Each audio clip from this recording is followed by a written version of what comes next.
Sí, doctor. Sí, ya se ve. Vamos a esperar un momentito porque todavía faltan compañeros ustedes en agregarse. Un minutito nada más.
Bien, ya hay 21 de ustedes, vamos a empezar ya la clase.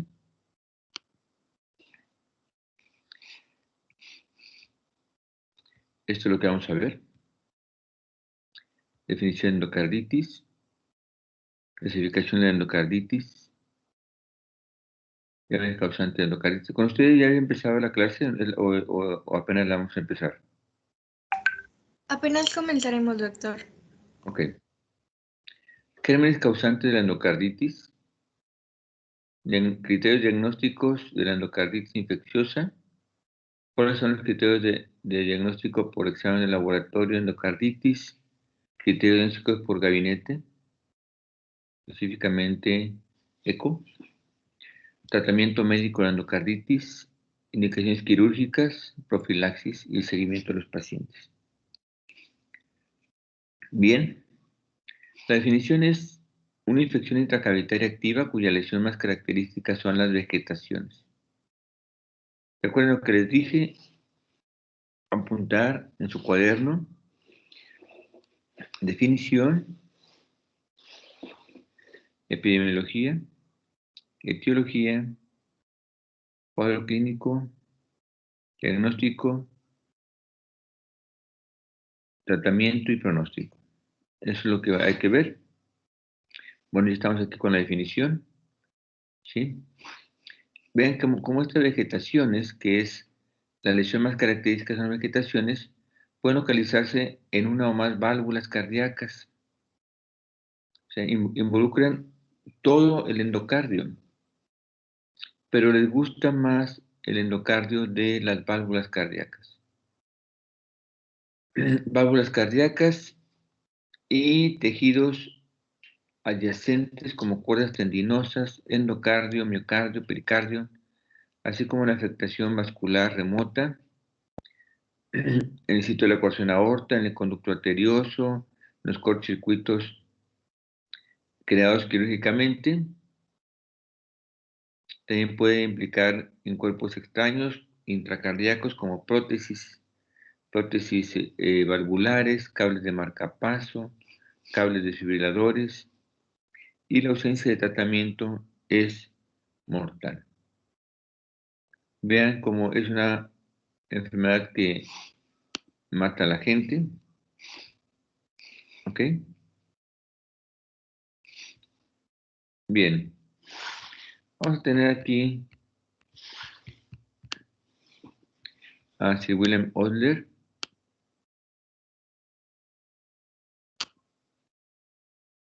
la cual escribió en 1985 endocarditis. Vean cómo en el 73 él escribió muchísimas cosas, tuvo una vida muy activa en cuanto a sus descubrimientos. Escribió las plaquetas y el fenómeno de Osler o aglutinación plaquetaria. Ven cómo ya en más de 100 años ya se conocía la agregación plaquetaria. Describió un parásito que es el nemato conocido como filaria. Describió la fagocitosis antes que Elie Melnikov. Describió también la enfermedad de Osler-Lehmann-Sachs o la endocarditis verrugosa en el lupus eritematoso sistémico en el 85, como dijimos, y también en el 85, la enfermedad de Jacob-Odle-Liman o endocarditis bacteriana. Recuerden que antes se llamaba endocarditis bacteriana y después cambió su nombre a endocarditis infecciosa. También en el 85 descubrió los aneurismas micóticos, de la endocarditis, la fase maligna lenta de la endocarditis y también el edema generótico hereditario. Vean cómo en el 85 hace su primera descripción de la endocarditis. La enfermedad tiene más de 100 años. En 1985 cumplió 100 años y ya lleva ahorita 136 años de la descripción de la enfermedad. Y después de 136 años, ni la incidencia ni la mortalidad de la enfermedad han disminuido en los últimos 30 años. Creo que incluso la incidencia de la enfermedad es probable que haya incrementado. No es una enfermedad uniforme, requiere tratamiento multidisciplinario, por eso se requiere de un equipo de endocarditis. Las guías de la práctica clínica a menudo se basan en opiniones de expertos, porque la enfermedad, aunque existe, no es tan frecuente como para hacer un estudio clínico aleatorizado. Vean, el perfil epidemiológico cambiante, porque antes los adultos eran jóvenes con enfermedades valvulares. Acuérdense de que antes había fiebre reumática muchísima, eran jóvenes con problemas valvulares y pueden tener endocarditis. ¿Alguien ve la película de La Excavación, doctores? ¿De Netflix? ¿No? No la he visto. No, doctor. Bueno, si le llegan a ver, la protagonista principal tiene enfermedad de corazón. Y esa enfermedad de corazón precisamente es fiebre reumática que ataca las válvulas.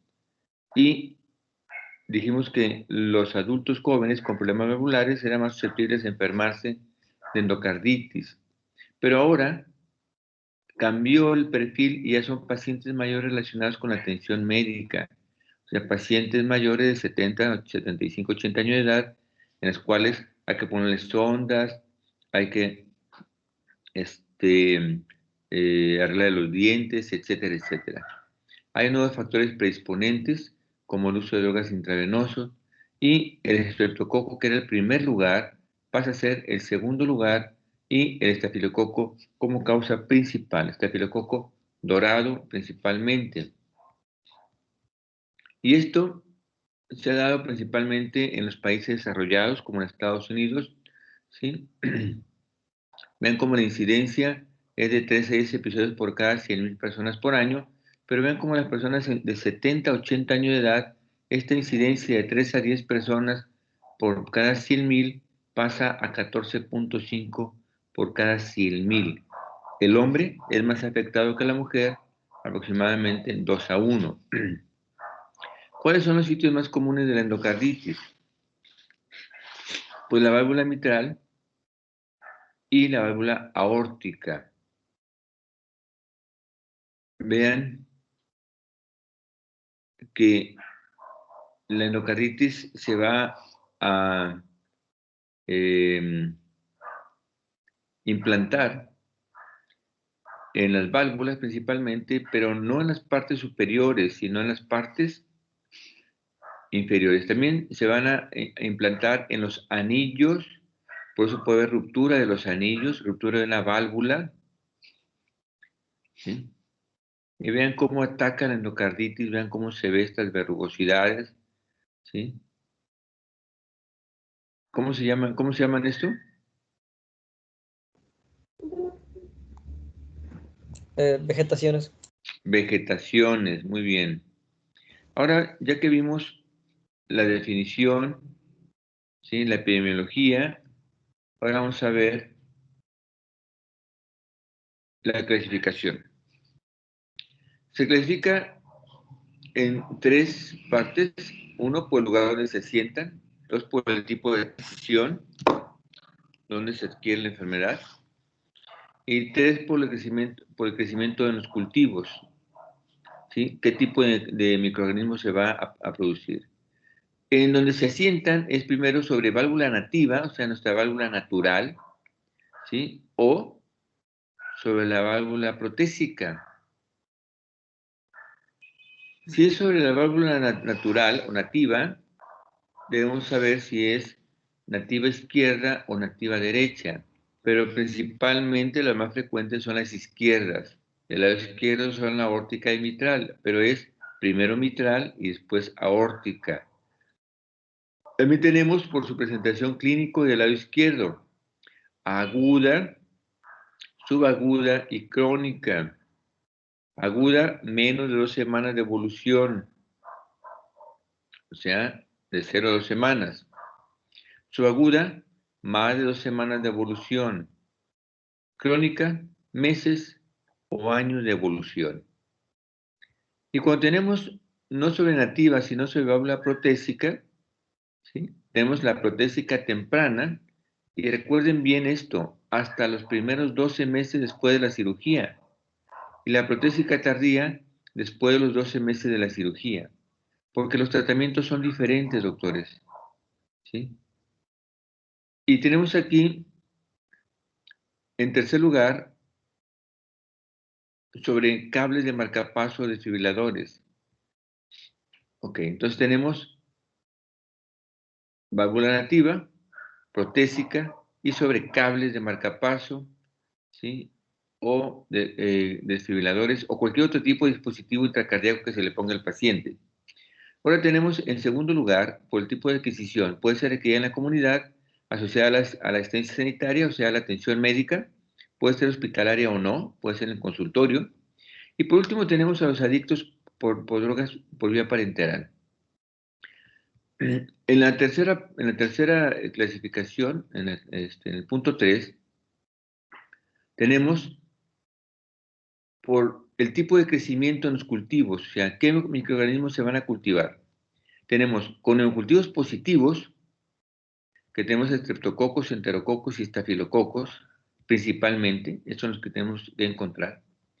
Con hemocultivos negativos por terapia antibiótica previa, pueden ser enterococos orales, estafilococos coagulase negativo. Y número C, con hemocultivos frecuentemente negativos, y aquí tenemos el grupo HASEC, que cada letra significa un microorganismo, ¿ok? Por ejemplo, la S significa Ikenella, Quingela, la K, ¿sí? Puede ser también por Brucela y también puede ser por hongos.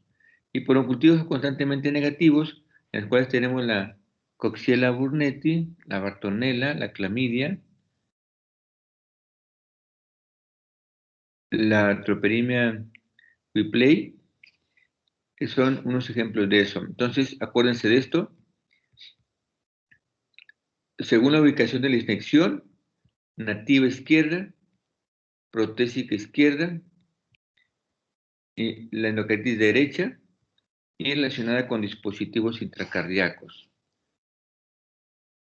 En la válvula nativa tenemos también, acuérdense, por la presentación aguda, subaguda y crónica. La subaguda, ¿sí?, es la que se presenta más frecuentemente en los pacientes.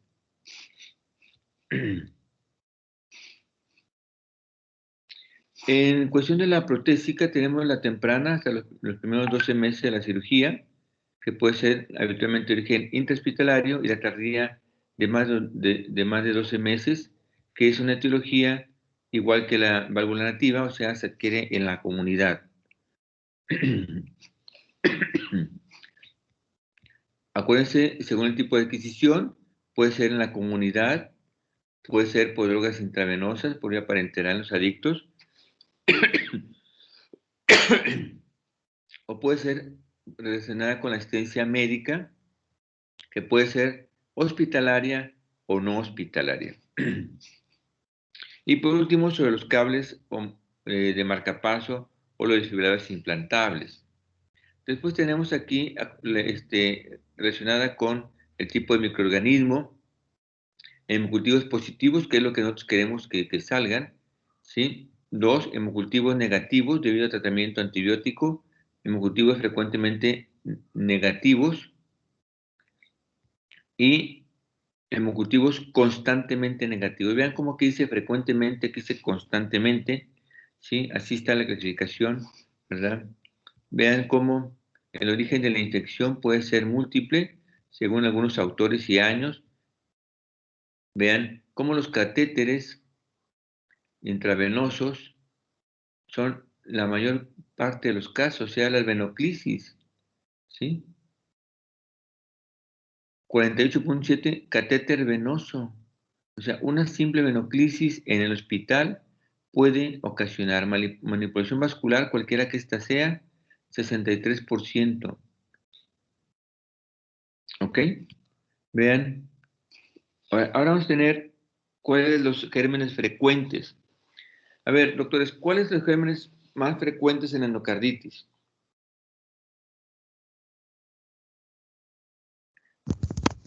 Estafilococcus ¿Dorado? Muy bien. ¿Cuál otro? Estafilococcus viridans. Streptococo viridans. ¿Ok? ¿Cuál otro? Streptococo betamolítico. Streptococo betamolítico. Ujú. Es el viridans, ¿no? O el viridans negativo. O no es betamolítico el viridans. Bien. Vean esto.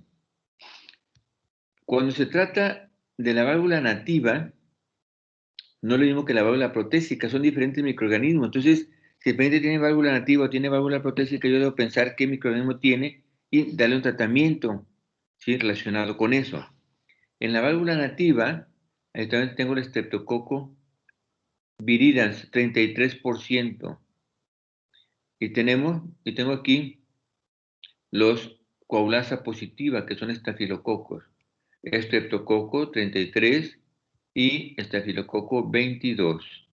También tengo un coagulasa negativa, que son estafilococos, 2%, se me hacen aquí un 24%.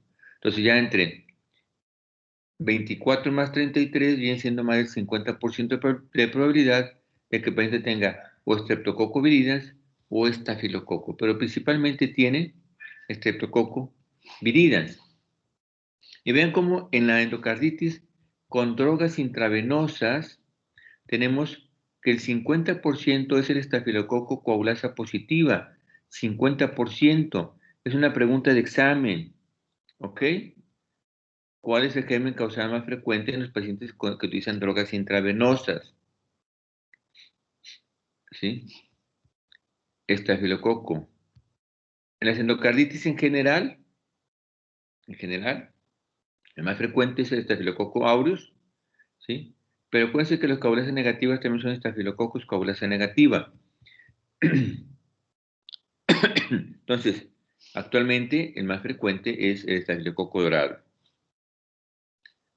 La endocarditis en la válvula protésica precoz, o sea, en los primeros 12 meses, tenemos el estafilococo coagulasa negativa, 30%, y coagulasa positiva, 20%, o sea que el estafilococo me ocupa el 50%, ya sea coagulasa positiva o coagulasa negativa. Vean como también los hongos es un grupo importante, en un 10%, cultivo negativo un 4%, el viridans 3,5%. Aquí vean cómo no es tan importante el viridans.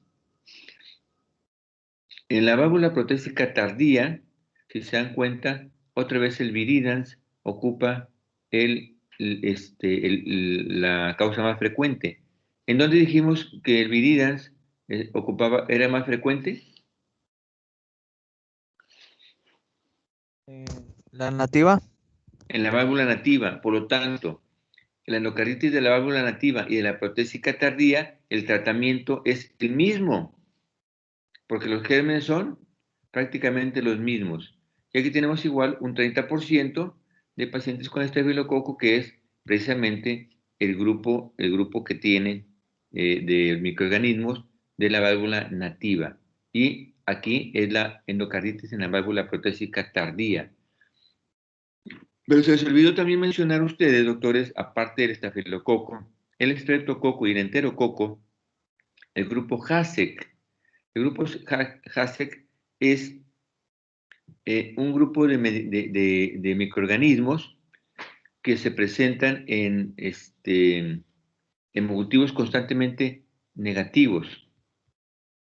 Y vean, se llama HASEC porque son el acrónimo de los siguientes microorganismos: hemófilos para influenza, actinobacillus, Cardiobacterium, Eikenella y Quinquela. ¿Ok? Es un crecimiento lento, en medio de cultivo estándar. Hay que esperar más de 2 semanas para que crezcan los microorganismos. Su recuperación requiere incubación prolongada. La bacteria causada por esto sin foco infeccioso evidente es altamente sugestiva de endocarditis infecciosa.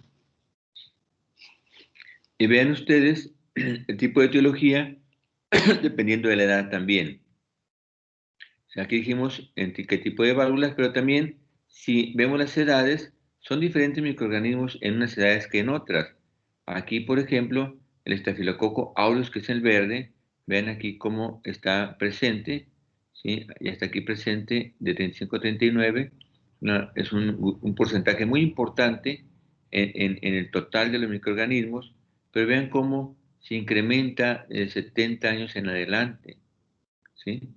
También el estreptococo piógeno, ya tenemos, estreptococo, ¿sí? Los estreptococos grupo D, aquí están. Entonces, los estreptococos ocupan también una parte importante de la causa o la etiología de la endocarditis. Vean ya en total todos como el estafilococo es muy frecuente, también el estreptococo, que son los principales,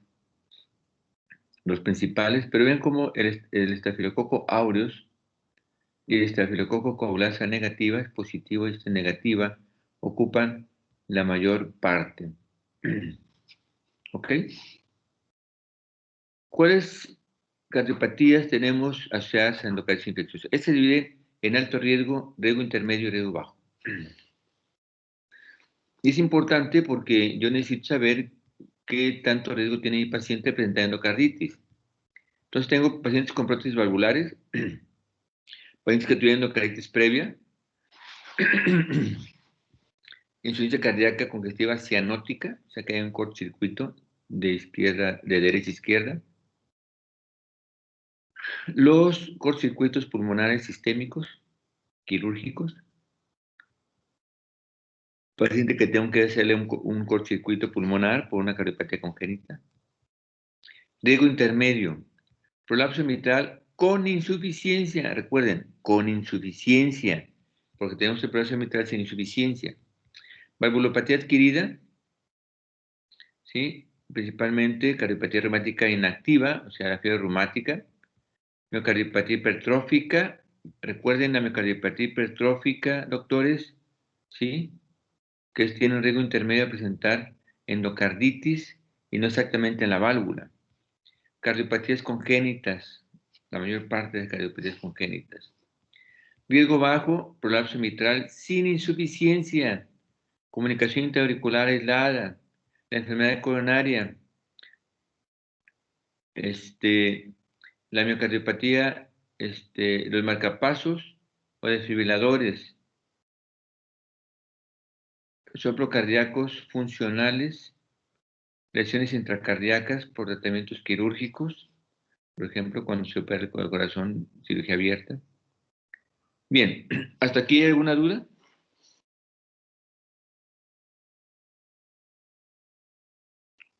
¿No?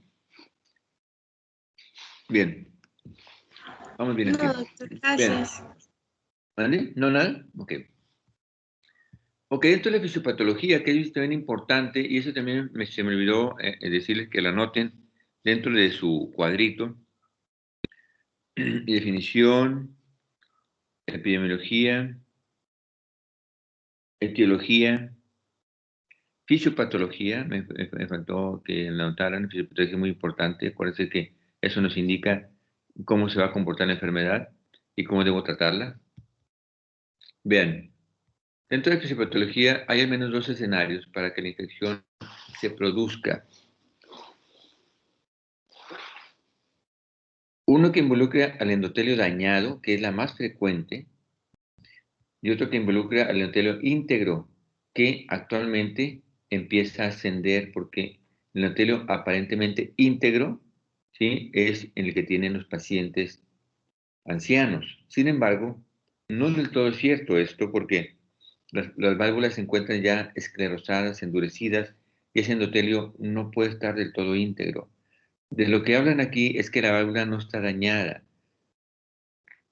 o sea, que no tiene estenosis, no tiene insuficiencia, únicamente está alterada por el tiempo. Entonces, el tiempo también me involucra la posibilidad de un daño. Ahora veamos cómo la lesión endotelial inicial, que puede ser esta lesión por factores hemodinámicos, como en el caso de la miocardiopatía hipertrófica o traumáticos, ¿sí?, o en las lesiones valvulares, por ejemplo, hay presencia de inmunocomplejos, depósito de fibrina, una endocarditis trombótica no bacteriana, como ya hemos dicho ya precisamente, y tenemos aquí ya que implanta la bacteremia, ¿sí?, porque hay maneras que producen traumatismo de piel, mucosa, drogadicción, focos sépticos, y esa bacteremia hace que haya adherencia y colonización precisamente a esta zona que es una endocarditis no infecciosa y se presenta la infección. Hay colonización y se presenta ya la vegetación séptica que entonces empieza ya la destrucción valvular. Recuerden lo que les dije, cuando se implanta el microorganismo en la válvula se empieza a destruir. Y aquí tenemos ya entonces las manifestaciones cardíacas por destrucción valvular. Pero esta vegetación séptica se puede desprender y me da una embolia pulmonar o sistémica, dependiendo de dónde esté la lesión, si es en el lado derecho o en el lado izquierdo. Me puede dar aneurios micóticos, metástasis sépticas, o sea, implantes de infección en otras partes del organismo. Hay posiblemente en algunos pacientes focos sépticos cerebrales, ¿sí? Y eso son las manifestaciones extracardíacas. Y vean cómo la bacteria persistente también me da inmunocomplejos que pueden producir vasculitis. Por eso la vasculitis me genera manifestaciones extracardíacas, glomerulonefritis, esplenomegalia, todo eso son manifestaciones extracardíacas. Y ya, eso ya lo vimos, cómo se forma en el velo valvular, la lesión endotelial, la agregación plaquetaria, el depósito de fibrina, la endocarditis no bacteriana, trombótica no bacteriana, existe la bacteremia y entonces está la colonización, ¿sí?, y ya empieza la vegetación y por último con tratamiento la cicatrización que puede regresar y hacer un círculo vicioso, hacerse crónico. Recuerden, dentro de la fisiopatología necesitamos dos componentes, el huésped y el patógeno. Esos son los dos principales componentes, huésped y patógeno. Pero el huésped, ¿sí?, debe tener su característica y el patógeno debe tener su característica. ¿Es correcto, doctores? Doctores, no se me duerman. ¿Qué característica debe tener el huésped para que lo ataquen? Inmunodepresión. ¿Manden? Una Inmunodepresión. Bueno, es una característica, sí, doctor, una inmunodepresión. ¿Qué otra cosa?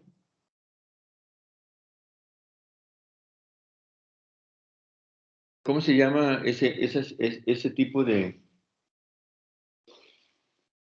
esa descripción que se hace del huésped cuando tiene una enfermedad, cualquiera que ésta sea? ¿Por qué unos sí y otros no?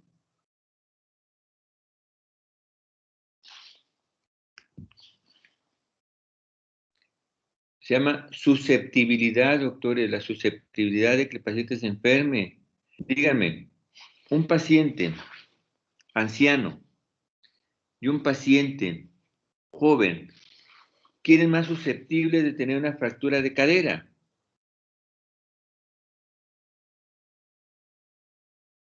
Doctores. El paciente anciano. Es el paciente anciano, entonces debe tener condiciones para que se presente la enfermedad. Entonces, el huésped debe tener condiciones que hacen que se presente la enfermedad y eso se llama susceptibilidad para la infección. Entonces, las defensas del paciente, ¿sí?, permiten o no permiten que se implante la infección, cualquiera que ésta sea. Eso se llama susceptibilidad del paciente. Y la otra es la patogenicidad del microbio, ¿sí? Díganme, las bacterias que están en su boca o la boca de cualquier persona, ¿los enferman todos los días?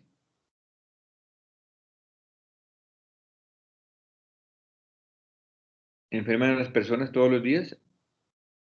No. No. ¿Por qué? Porque su patogenicidad es baja, su grado de infección es baja y solamente van a atacar cuando el huésped, ¿sí?, tiene defensas bajas o se vuelve susceptible a la infección. ¿De acuerdo? Entonces necesitamos huésped, patógeno y la susceptibilidad del huésped, pero también la patogenicidad del microorganismo. ¿Quiénes tienen más riesgo de presentar endocarditis entonces? Ya dijimos que hay susceptibilidad, doctores, ¿sí? Entonces, ¿quiénes son más susceptibles de tener la infección? Los pacientes con válvulas protésicas o material protésico, los pacientes con endocarditis previa, los pacientes con cardiopatía congénita. Esos son los que tienen más susceptibilidad de presentar una infección. Y ahora, esos son susceptibles, pero ¿qué puedes volverlos más susceptibles? Pues que les hagan además procedimientos dentales de alto riesgo, ¿sí? O que tengan problemas del tracto respiratorio, gastrointestinales, procedimientos dermatológicos o traumáticos. Gente que todavía a los 70 años quiere hacerse un tatuaje, ¿sí? Ok, yo no tengo ningún inconveniente en eso. Cualquiera es libre de hacer lo que quiera, pero los riesgos de hacerlo son extremadamente elevados. Es como si quisiera una persona de 70 años aventarse en paracaídas. ¿Lo puede hacer? Claro que lo puede hacer, pero el riesgo de que le pase algo es más alto que una persona joven. Perforación corporal y tatuajes, de lo que hablábamos, cirugía cardíaca o vascular y asociada a la atención médica, uso de catéteres, etc. Y las otras poblaciones especiales son los drogadictos intravenosos. Debo hacer esta pregunta en el examen, doctores, así que por lo menos por las preguntas de examen, estén atentos, por favor, a la clase, no se me vayan. Tricúspide, más del 50% de los casos, ese es endocarditis. ¿De qué lado, doctores? Derecho. Derecho. Derecha, claro, derecha. La endocarditis izquierda es aórtica y mitral. Y vean, 50% de los casos es la tricúspide. Entonces, ¿cuál es la válvula más afectada en las pacientes que utilizan drogas intravenosas? La válvula derecha. La válvula, ¿cuál? Tricúspide. Tricúspide. 60-80% no tienen valvulopatía previa. Vean cómo ya la epidemiología cambia. Ya no son pacientes con fiebre reumática que tenían problemas valvulares. Ahora, los drogadictos, sus válvulas están sanas, pero hay tantos microorganismos en el torrente circulatorio, ¿sí?, que las defensas no alcanzan a combatirlos totalmente y van y se implantan en válvulas sanas. También la otra pregunta que les hago es, ¿cuál es la etiología en los pacientes con drogadicción? Estafilococo, aureus predominantemente, pero vean cómo también la pseudomonas aeruginosa ya empieza a tener presencia en ese tipo de pacientes. ¿sí? El uso de drogas intravenosas, pues nunca ha sido recomendable, pero es una causa frecuente de endocarditis. Otra población especial son aquellos pacientes que tienen hemodiálisis crónica, ¿sí? Anteriormente, cuando yo estudié, cuando yo estaba en el internado, así como ustedes, que les quiero decir que eso sucedió en 1981, antes de que ustedes nacieran. Es cierto, ¿no? ¿Alguien nació en el 81 de ustedes? ¿No, verdad? No, doctor. No, No, doctor. entonces, del 81 para acá han pasado ¿cuántos años? Si estamos en el 2021.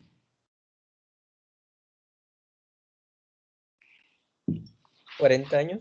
40 años. 31. 40. 40.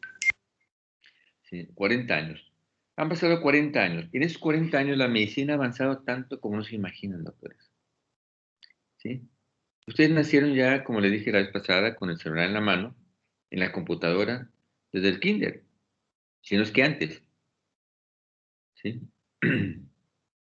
Pero antes era diferente. Y no quiero parecer a mis maestros, ¿verdad? No, hombre, cuando yo estudié, pues íbamos allá al monte, agarramos una piedra y con un cincel empezamos a escribir. No, no, no. No es así, doctores. No. El avance de la medicina, ¿sí? Fue muy lento, extremadamente lento.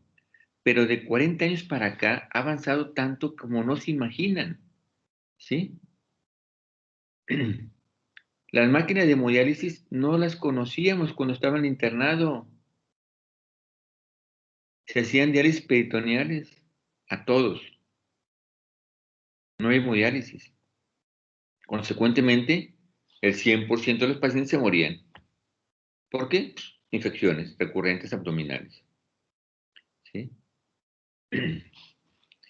La cirugía de corazón iniciaba apenas. No existían la angioplastía coronaria ni sus luces. Obviamente estaba en investigación, pero todavía no aparecía en México. Cuando yo estuve en la residencia, se hizo la primera angioplastía coronaria, la primera en Monterrey. La primera, ¿sí? Y ni siquiera se le puso stent al paciente porque en ese momento no había stent para poner. ¿Sí? La cirugía de corazón ya existía y se hacía muchísimo porque era lo que salvaba a los pacientes, la cirugía de corazón. Pero los avances que hay actualmente, las drogas que utilizamos ahora, pues no existían, o sea, no existían. El tratamiento, los tratamientos eran muy limitados. Por ejemplo, vamos, ahorita ya estamos en tiempo. Sí.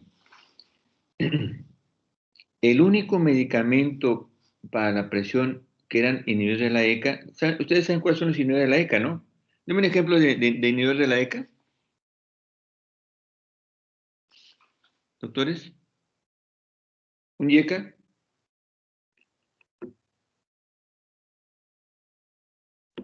Búsquemelo. Enalapril. Enalapril. No existía, doctora. Pero sí existían los IECAs. Y el único IECA que existía era el captopril. Era el único. Y el original se vendía en 1,000 pesos. 1,000 pesos. ¿Saben cuánto cuesta el captopril ahorita en farmacias similares? ¿La caja? ¿Alguien sabe? No, ¿No? 10 pesos. pero... Ay, 10 pesos cuesta. 10 pesos. Y en el Enalapril cuesta 10 pesos. Siendo yo cardiólogo, salió en el Enalapril y nos invitaron a todo el mundo a la presentación del medicamento. Y así, después salieron otros medicamentos como el lisinopril, perindopril, ¿sí? Y otros medicamentos más.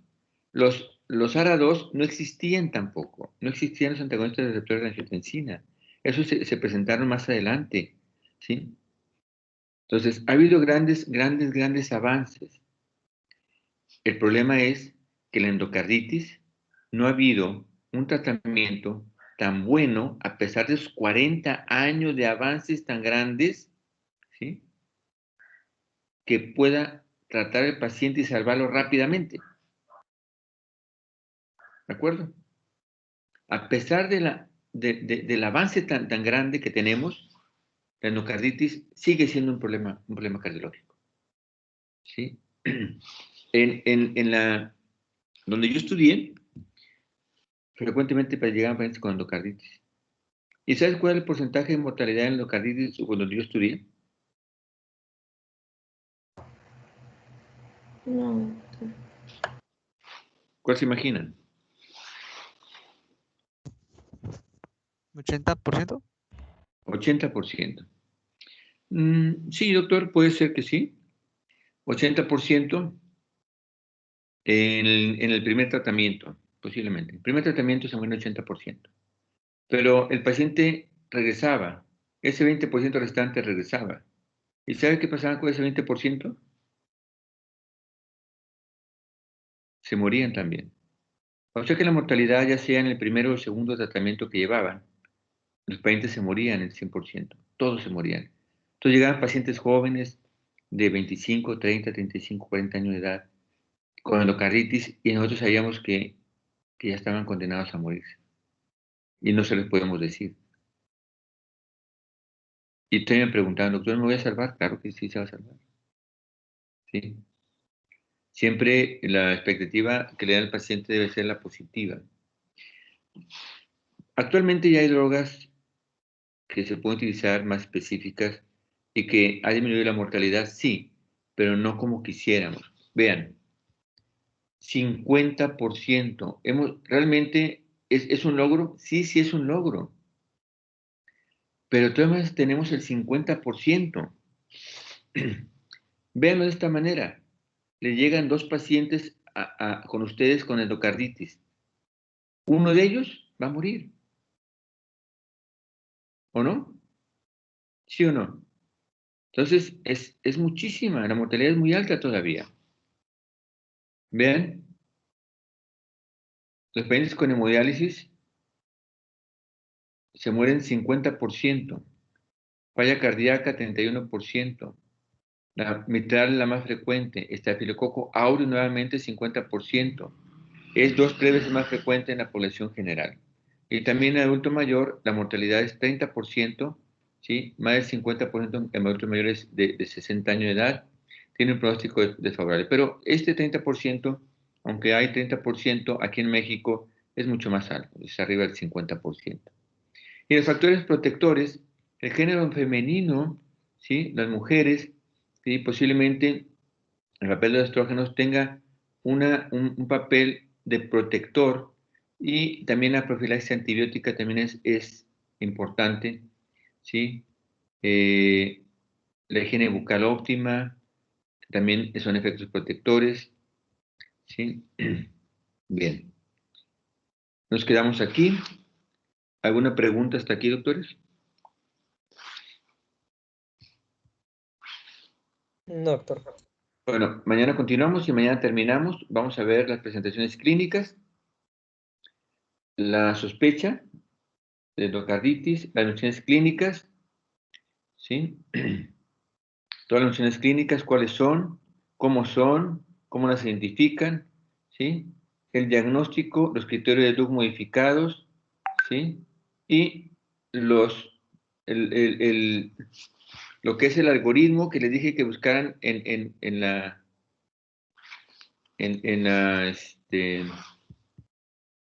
guía de la práctica clínica europea. A ustedes les pedí que buscaran cuánto costaba el tratamiento de la endocarditis, ¿sí, verdad? Sí, Les doctor. dije, ¿no? Que buscaran la cantidad de tratamiento que eran y multiplicaran por los días y buscaran cuánto costaban. ¿Alguien lo hizo?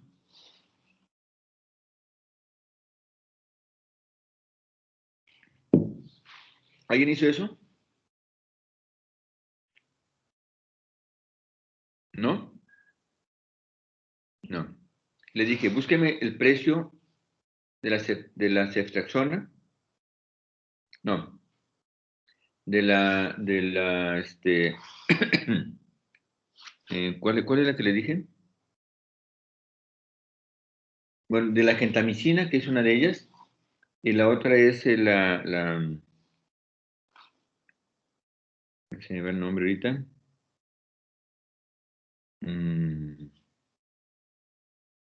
Bueno, busquen por favor los medicamentos que normalmente se utilizan y multiplíquenlo por los días, por el número de dosis del día y por los días que va a estar en tratamiento.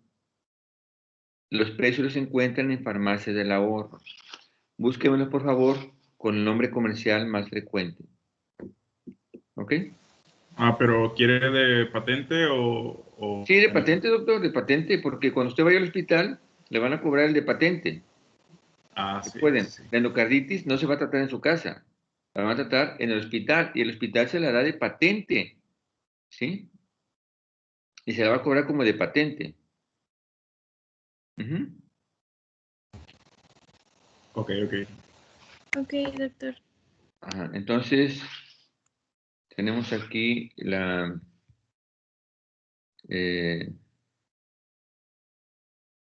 déjenme acordarme del medicamento. Ahorita veo aquí.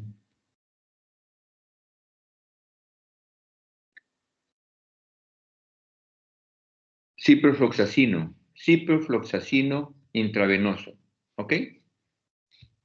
Ciprofloxacino y gentamicina, por favor, me lo buscan.